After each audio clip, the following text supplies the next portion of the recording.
ఎప్పుడైనా టీచర్ గురించి ఇంటికి వచ్చి ఒక కంప్లైంట్ ఇస్తే పేలిపోవాలి వెంటనే టీచర్ గురించి చెప్పొద్దని.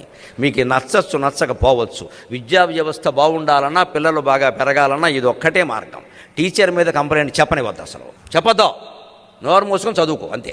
ఎవరో భయంకరంగా కొట్టేసే టీచర్లు ఉంటే వేరే విషయం అండి. అది మనం వెళుతాం, సర్లేరా నేను చూస్తానులే చెప్పి మనం వెళ్ళి అడగాలి. వీళ్ళని తీసుకుని వెళ్ళి అడగకూడదు. వీళ్ళ ముందు టీచర్ని నిలబెట్టి మాట్లాడకూడదు. వీళ్ళు జరుగుతున్న భయంకరమైన వ్యవస్థ ఎలా ఉందంటే, శుభ్రంగా తల్లో తండ్రో వెళ్ళిపోయి అక్కడికి వెళ్ళిపోయి ప్రిన్సిపాల్ని నిలబెట్టడం, టీచర్ని పిలవండి, కొట్టడానిక డబ్బులు కట్టాం.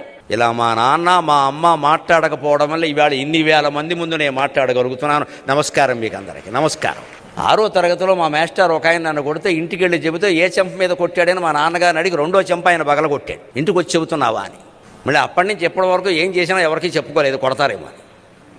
తండ్రి ఇచ్చిన ట్రైనింగ్ అటువంటిది. టీచర్ మీద నేరం చెబుతున్నావు నువ్వు, ఇది శతకం. నచ్చదు, ఈవేళ అసలే నచ్చదు చాలామందికి. ఆ టీచర్లు ఏమన్నా గొప్పవాళ్ళే ఖచ్చితంగా. మనం వీడికి నేర్పాలంటే పిల్లాడికి ఖచ్చితంగా. మన పిల్లడదే తప్పది. ఆచార్యునికి ఎదిరింపకు, టీచర్కి ఎదురు చెప్పద్దు, లేకపోతే వ్యవస్థ నడవదండి.